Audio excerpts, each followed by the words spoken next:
Sir ಅಂದರೆ like ಈಗ ಮದುವೆ ಅಂತ ಬಂದಾಗ ಒಂದು 15 ದಿನ ಅದನ್ನು ಕಂಟಿನ್ಯೂ ಮಾಡ್ತಾರೆ ಎಪಿಸೋಡ್ಗಳನ್ನ. ಸೊ ಮದುವೆ ಅಂತ ಬಂದಾಗ ಅಶೋಕ್ ಅವರು ಮೇ ಬಿ ಮದುವೆ ಗಂಡಕ್ಕೆ ಕಾಣಿಸ್ಕೋಬೇಕು. ಇವಾಗ ಎಷ್ಟು ಖರ್ಚಾಗ್ಬೋದು ಅಂತ ನನ್ನ ಪ್ರಕಾರ? ಎಷ್ಟು ಖರ್ಚಾಗ್ಬೋದು ಅನ್ನೋಕ್ಕಿಂತ ಈಗ ಮದುವೆ ಅಂತಂದರೆ ಮದುವೆದೊಂದು ಉಡುಪು ಇರುತ್ತೆ, ನಿಮಗೆ ಗೊತ್ತಲ್ಲ. ಆ ಮದುವೆದು ಉಡುಪು ನಾನು ಹಾಕ್ಕೊಂಡಿರ್ತೀನಿ, ಅದಕ್ಕೆ ಖರ್ಚಾಗುತ್ತೆ.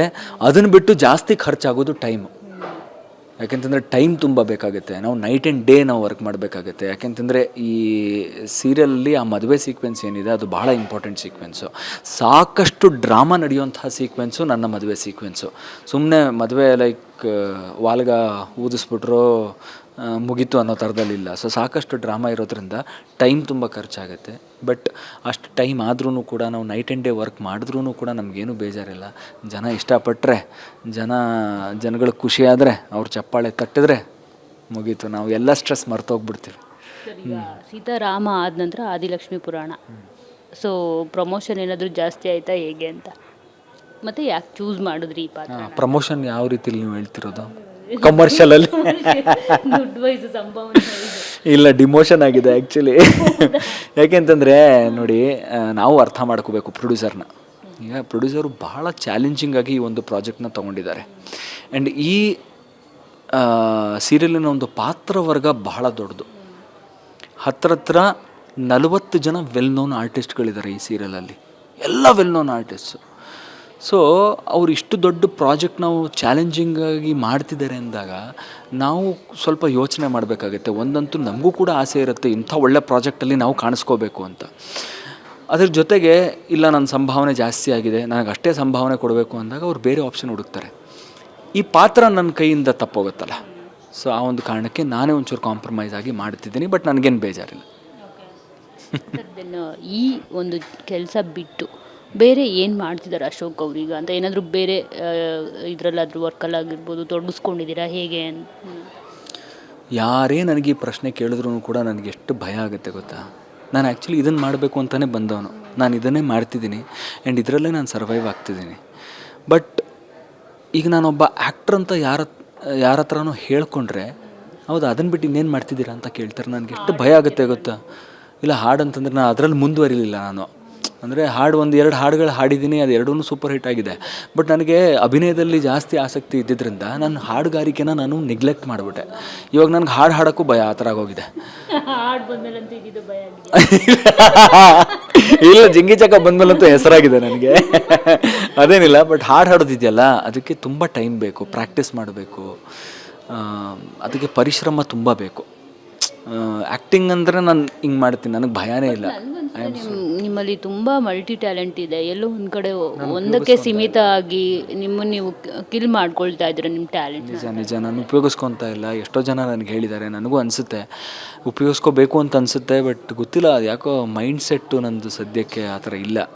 ಮೋಸ್ಟ್ ಪ್ರಾಬ್ಲಿ ನಾನು ಅವರು ಒಳ್ಳೆ ಪೇಮೆಂಟ್ ಕೊಡ್ತಿದ್ದಾರೆ ಅಂತ ಅನಿಸುತ್ತೆ, ಅದಕ್ಕೆ ಇಲ್ಲ ಫಿಕ್ಸ್ ಇಲ್ಲ ಆ ಥರ ಏನಿಲ್ಲ.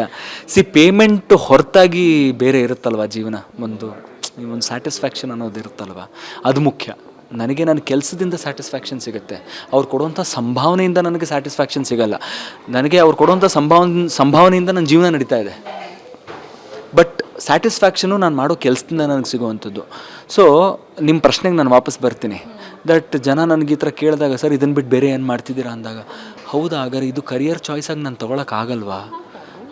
ಅಷ್ಟೊಂದು ಟ್ಯಾಲೆಂಟ್ ಇರೋದ್ರಿಂದ ಅದೇ ಅನ್ಸರ್ಟನಿಟಿ ತುಂಬ ಇದೆ ಈ ಒಂದು ಕೆಲಸದಲ್ಲಿ. ಒಂದು ಪ್ರಾಜೆಕ್ಟ್ ಮುಗಿದ ತಕ್ಷಣ ನೆಕ್ಸ್ಟ್ ಪ್ರಾಜೆಕ್ಟ್ ಯಾವಾಗ ಸಿಗುತ್ತೆ, ಆ ಒಂದು ವೆಯ್ಟಿಂಗ್ ಪೀರಿಯಡು, ಆ ವೆಯ್ಟಿಂಗ್ ಪೀರಿಯಡಲ್ಲಿ ಹೇಗೆ ಸರ್ವೈವ್ ಆಗೋದು ಅನ್ನೋದೆಲ್ಲ ಭಾಳ ಪ್ರಶ್ನೆಗಳಿರ್ತವೆ. ಬಟ್ ಫಾರ್ಚುನೇಟ್ಲಿ ಸೀತಾರಾಮ ಮುಗಿದ ತಕ್ಷಣ ನನಗೆ ಈ ಪ್ರಾಜೆಕ್ಟ್ ಸಿಕ್ತು, ಸರ್ವೈವ್ ಆಗ್ತಿದ್ದೀನಿ. ಆ್ಯಂಡ್ ಇದೇ ರೀತಿ ಈ ಫೀಲ್ಡಲ್ಲೇ ಸರ್ವೈವ್ ಆಗಬೇಕು ಅಂತ ನಾನು ಇಷ್ಟಪಡ್ತೀನಿ. ಯಾಕೆಂತಂದರೆ ಇದನ್ನು ಬಿಟ್ಟು ನಾನು ಬೇರೆ ಏನೂ ಮಾಡಿಲ್ಲ. ಆ್ಯಂಡ್ ಮಾಡಿದ್ರೂ ಕೂಡ ನನ್ನ ಕೈಲಿ ಆ ಕೆಲಸ ಮಾಡೋಕ್ಕಾಗುತ್ತೋ ಇಲ್ವೋ ಗೊತ್ತಿಲ್ಲ. ನನಗೆ ಆ ಒಂದು ಪರ್ಸ್ನಲ್ ಸ್ಯಾಟಿಸ್ಫ್ಯಾಕ್ಷನ್ ಸಿಗುತ್ತೋ ಇಲ್ವೋ ನನಗೆ ಗೊತ್ತಿಲ್ಲ. ಸೊ ಆ ಒಂದು ಭಗವಂತನ ಕೃಪೆ ಇದ್ದರೆ ನಾನು ಈ ಫೀಲ್ಡಲ್ಲೇ ನಾನು ಸರ್ವೈವ್ ಆಗೋಕ್ಕೆ ಇಷ್ಟಪಡ್ತೀನಿ. ಈ ಫೀಲ್ಡಲ್ಲೇ ನಾನು ಜನಗಳ ಪ್ರೀತಿನ ಗಳಿಸೋಕ್ಕೆ ಇಷ್ಟಪಡ್ತೀನಿ. ಸರ್, ಸೀತಾರಾಮ ಸೀರಿಯಲ್ ನಂತರ ಸೊ ನಿಮ್ಮ ಫ್ಯಾನ್ ಫಾಲೋಯಿಂಗ್ ಆಗಿರ್ಬೋದು, ಜೊತೆಗೆ ನಿಮ್ಮನ್ನು ಜನ ಮಾತನಾಡ್ಸೋದಾಗಿರ್ಬೋದು, ಅದು ಎಷ್ಟು ಜಾಸ್ತಿ ಆಗಿದೆ? ಈ small screen versus big screen ಅಂತ ಅಂದಾಗ ಯಾವುದು ಜನಗಳನ್ನ ರೀಚ್ ಮಾಡೋದಕ್ಕೆ ತುಂಬ ಯೂಸ್ಫುಲ್ ಆಗುತ್ತೆ ಅಂತ ನಿಮಗೆ? ನಾನು ನಿಜವಾಗ್ಲೂ ತುಂಬ ಲಕ್ಕಿಯಾಗಿದ್ದೀನಿ. ಯಾಕೆಂತಂದರೆ ಜನ ನಂಗೆ ತುಂಬ ಪ್ರೀತಿ ಕೊಡ್ತಾರೆ. ಅದೇ ಹೇಳ್ತಾರಲ್ಲ, ಸಿನಿಮಾ ಆಡಿಯನ್ಸ್ ಬೇರೆ ಆ್ಯಂಡ್ ಸೀರಿಯಲ್ ಆಡಿಯನ್ಸ್ ಬೇರೆ ಅಂತ. ನನಗೆ ಎರಡೂ ಆಡಿಯನ್ಸ್ ಪ್ರೀತಿ ಸಿಗುತ್ತೆ. ನನಗೆ ಸಿನಿಮಾ ಆಡಿಯನ್ಸಿಂದನೂ ಸಿಗುತ್ತೆ, ಸೀರಿಯಲ್ ಆಡಿಯನ್ಸಿಂದನೂ ಸಿಗುತ್ತೆ. ನಾನು ಎಲ್ಲೇ ಓಡಾಡಿದ್ರೂ ಕೂಡ ನಾನು ಮನೆ ಹತ್ರ ಟೂ ವೀಲರಲ್ಲೇ ಓಡಾಡ್ತಿರ್ತೀನಿ. ಸೊ ಯಾರೇ ಎಲ್ಲೇ ಓಡಾಡಿದ್ರೂ ಕೂಡ ಜನ ನನ್ನನ್ನು ರೆಕಗ್ನೈಸ್ ಮಾಡ್ತಾರೆ, ಸ್ಮೈಲ್ ಮಾಡ್ತಾರೆ, ಅಶೋಕ್ ಅಂತ ಹೇಳ್ತಾರೆ, ನನ್ನ ಜೊತೆ ಫೋಟೋ ತೆಗೆಸ್ಕೊತಾರೆ. ನನಗೆ ಆ ಪ್ರೀತಿಗೆ ಬೆಲೆ ಕಟ್ಟೋಕ್ಕೆ ಆಗಲ್ಲ ಆ್ಯಕ್ಚುಲಿ ನೋಡೋಕ್ಕೆ ಹೋದರೆ. ಆ್ಯಂಡ್ ನಾನು ಈಗಲೂ ಕೂಡ ತೆರೆ ಮುಂದೆ ಕಾಣಿಸ್ಕೊಳ್ಳೋದ್ರಿಂದ ಜನ ನನ್ನನ್ನು ಮರೀತಿಲ್ಲ, ನನ್ನನ್ನು ನೆನಪಲ್ಲಿ ಇಟ್ಕೊಂಡಿದ್ದಾರೆ ಅನ್ನೋದು ನನಗೆ ನಿಜವಾಗ್ಲೂ ಸಂತೋಷದ ವಿಷಯ. ಹೀಗೆ ಅವ್ರ ಮುಂದೆ ಬರ್ತಾ ಇರ್ತೀನಿ, ಅವ್ರಿಗೆ ಎಂಟರ್ಟೈನ್ಮೆಂಟ್ ಕೊಡ್ತಾ ಇರ್ತೀನಿ. ನನಗೆ ಅವ್ರ ಪ್ರೀತಿ ಬೇಕು, ಅವ್ರ ಆಶೀರ್ವಾದ ಬೇಕು. ಪರ್ಸ್ನಲ್ ಲೈಫು ಹೇಗೆ ನಡೀತಾ ಇದೆ? ಹಾಂ, ಪರ್ಸ್ನಲ್ ಲೈಫ್ ಚೆನ್ನಾಗಿದೆ. ನಾನು ಆ್ಯಕ್ಚುಲಿ ನನ್ನ ಪರ್ಸ್ನಲ್ ಲೈಫ್ ಬಗ್ಗೆ ಏನೂ ವಿಷಯಗಳು ಬಿಟ್ಕೊಟ್ಟಿಲ್ಲ ಆ್ಯಕ್ಚುಲಿ. ಆ್ಯಂಡ್ ಈಗಲೇ ಬಿಟ್ಕೊಡೋಕ್ಕೆ ನನಗೆ ಇಷ್ಟ ಇಲ್ಲ. ಟೈಮ್ ಬಂದಾಗ ಖಂಡಿತವಾಗ್ಲೂ ನನ್ನ ಪರ್ಸ್ನಲ್ ಲೈಫ್ ಬಗ್ಗೆ ನಾನು ಮಾತಾಡ್ತೀನಿ. But I think that now is not the time. Sir, ಇನ್ನು ಆದಿಲಕ್ಷ್ಮಿ ಪುರಾಣ ಸೀರಿಯಲ್ ಅಂತ ನೋಡಿದಾಗ ನನಗೆಲ್ಲೋ ಒಂದು ರೀತಿ ಇದು ಮೆಸೇಜ್ ಓರಿಯೆಂಟೆಡ್ ಕೂಡ ಅಂತ ಅನ್ನಿಸ್ತು. ಯಾಕಂದರೆ ಅಲ್ಲಿ ನಿಮ್ಮ ಮದುವೆ ಆಗೋ ಹುಡುಗಿನೂ ಕೂಡ ನಾನು ಎಜುಕೇಷನಲ್ಲಿ ಕಂಟಿನ್ಯೂ ಮಾಡಬೇಕು ಅಂತಿರ್ತಾರೆ. ಜೊತೆಗೆ ನಿಮ್ಮ ಸಿಸ್ಟರು ಕೂಡ ಎಜುಕೇಷನಲ್ಲಿ ಒಂದು ರೀತಿ ಅತ್ತೆ ಸೊಸೆ ಜಗಳ ಅದು ಬಿಟ್ಬಿಟ್ಟು ಏನೋ ಬೇರೆ ಥರದ್ದು ತೋರಿಸ್ತಿದ್ದಾರೆ ಅಂತ ಕೂಡ ಅನ್ನಿಸ್ತು. ಅಂದರೆ ಸದ್ಯಕ್ಕೆ ಹೆಣ್ಮಕ್ಳು ಅದನ್ನೇ ಎಕ್ಸ್ಪೆಕ್ಟ್ ಮಾಡ್ತಿದ್ದಾರೆ. ಈಗ ಮದುವೆ ಕರಿಯರ್ ಅಂತ ಅಂದಾಗ ಹೆಣ್ಮಕ್ಳು ಹೋಗ್ತಿರೋದೇ ಕರಿಯರ್ಗೆ. ಈಗ ತಾನೇ ನಾನೊಂದು ನ್ಯೂಸ್ ನೋಡಿದೆ, ಸಮಂತ ಮತ್ತು ನಾಗಚೈತನ್ಯ ನಡುವೆ ಬಿರುಕು ಮೂಡಿದ್ದು ಯಾಕೆ ಅಂತ ಅಂದಾಗ ಸಮಂತ ಅವ್ರ ಕರಿಯರ್ನ ಚೂಸ್ ಮಾಡಿಕೊಂಡ್ರು. ಸೊ ಹಾಗಾಗಿ ಮಿಸ್ಅಂಡರ್ಸ್ಟ್ಯಾಂಡಿಂಗ್ ಬಂದು ಅಲ್ಲಿ ಡಿವೈಡ್ ಆದರು ಅಂತ ಹೇಳ್ಬಿಟ್ಟು. ಸೊ ಯಾಕೆ ಈ ಟಾಪಿಕ್ ಹೇಳಿದೆ ಅಂತ ಅಂದರೆ, ಹೆಣ್ಮಕ್ಳು ಈಗ ಮದುವೆಗಿಂತ ಜಾಸ್ತಿ ಕರಿಯರ್ನ ಚೂಸ್ ಮಾಡ್ಕೊಳ್ತಿದ್ದಾರೆ ಅಂತ. ಏನಾಗ್ತಿದೆ ಗೊತ್ತಾ, ಈಗ ಮದುವೆ ಆಗಿರತಕ್ಕಂಥ ಒಂದು ಜನರೇಷನ್ ಏನಿದೆ, ಅವರೇನೇ ಆ್ಯಕ್ಚುಲಿ ಪ್ರಿಫರ್ ಮಾಡ್ತಾ ಇಲ್ಲ. ಅವ್ರ ಮಕ್ಕಳಿಗೆ ನೀವು ಮದುವೆ ಮಾಡ್ಕೊಳ್ಳೋದು ಇಂಪಾರ್ಟೆಂಟ್ ಅಂತ ಹೇಳ್ತಾ ಇಲ್ಲ. ಅವ್ರಿಗೇನೆ ಗೊತ್ತಾಗಿದೆ. ಯಾಕೆಂತಂದರೆ ಅವ್ರು ಮದುವೆ ಮಾಡ್ಕೊಂಡಾಗ ಅವರ ಒಂದು ಆಸೆ ಕನಸುಗಳು ಯಾವ ರೀತಿ ಅವ್ರು ಸ್ಯಾಕ್ರಿಫೈಸ್ ಮಾಡಿದ್ದಾರೆ ಅಂತ ಅವ್ರಿಗೆ ಗೊತ್ತು. ಸೊ ಅವರೇ ಹೇಳ್ತಾ ಇಲ್ಲ, ಅವರೇ ಇಲ್ಲ ನಿನ್ನ ಕರಿಯರೇ ಚೂಸ್ ಮಾಡು ಕರೆಕ್ಟು ಅಂತ ಹೇಳ್ತಿದ್ದಾರೆ. Because what they have gone through. So ಎಲ್ಲೋ ಒಂದು ಕಡೆ ಮುಂದೆ ಫ್ಯೂಚರ್ ಹೇಗಾಗುತ್ತೆ ಅನ್ನೋದು ಗೊತ್ತಿಲ್ಲ. ಬಟ್ ಹೆಣ್ಣು ಮಕ್ಕಳು ಕರಿಯರ್ನ ಚೂಸ್ ಮಾಡ್ಕೊಳ್ಳೋಂಥ ಒಂದು ಸಿಚುವೇಶನ್ಗಳು ಜಾಸ್ತಿ ಕ್ರಿಯೇಟ್ ಆಗ್ತಾ ಹೋಗುತ್ತೆ ನನ್ನ ಪ್ರಕಾರ. ನಿಮ್ಮ ಗೆಳೆಯ ಈಗ ಗೊತ್ತಿರ್ಬೋದು, ಟಾಕ್ಸಿಕ್ ಸಿನಿಮಾ ಬರ್ತಾ ಇದೆ. ಎಲ್ಲಿ ನೋಡಿದ್ರು ಅವ್ರದ್ದೇ ಸುದ್ದಿ, ಅವ್ರದ್ದೇ ಸದ್ದು. ಸೊ ಏನು ಹೇಳ್ತೀರಿ? ನಿಮ್ಗೆ ಏನಾದರೂ ಕಾಂಟ್ಯಾಕ್ಟಲ್ಲಿ ಇದ್ದಾರಾ ಯಶ್ ಅವರು? ಸೊ ನನ್ನ ಕಾಂಟ್ಯಾಕ್ಟಲ್ಲಿ ಇಲ್ಲ ಸದ್ಯಕ್ಕೆ. ನಾನು ಬೇಕಾದರೆ ಕಾಂಟ್ಯಾಕ್ಟ್ ಮಾಡ್ಬೋದು, but I don't want to disturb him.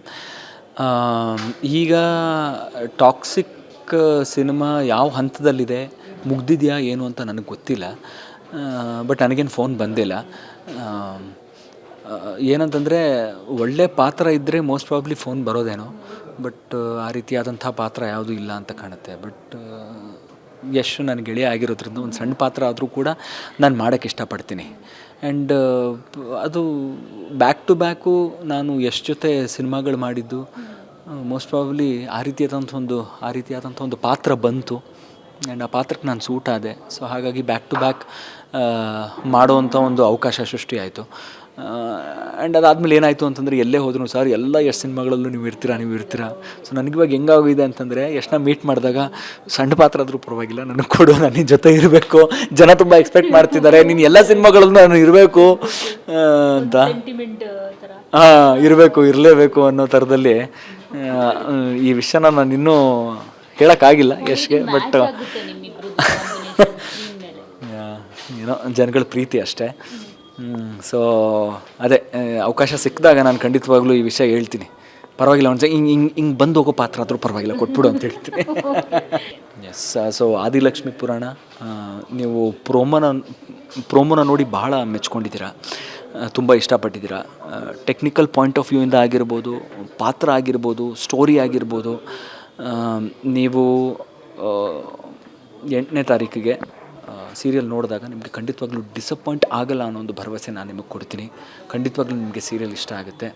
So Adilakshmi ಪುರಾಣ ನೋಡಿ ಜಿ ಕನ್ನಡದಲ್ಲಿ ರಾತ್ರಿ 9 ಗಂಟೆಗೆ. ಆ್ಯಂಡ್ ನಿಮ್ಮೆಲ್ಲರ ಆಶೀರ್ವಾದ ನಮ್ಮ ಜೊತೆ ಇರಲಿ ಅಂತ ನಾನು ಕೇಳ್ಕೊತೀನಿ. Sir, thank you so much. All the best, ನಿಮ್ಗೆ ಒಳ್ಳೇದಾಗಲಿ. Thank you. ಸೊ ನೋಡಿದ್ರಲ್ಲ, ಇದಿಷ್ಟು ಅಶೋಕ್ ಅವರ ಮಾತು. ಕ್ಯಾಮ್ರಾ ಪರ್ಸನ್ ಜಗನ್ ಜೊತೆ ಮಂಗಳರಾಜ್ ಗೋಪಾಲ್, TV9 ಬೆಂಗಳೂರು.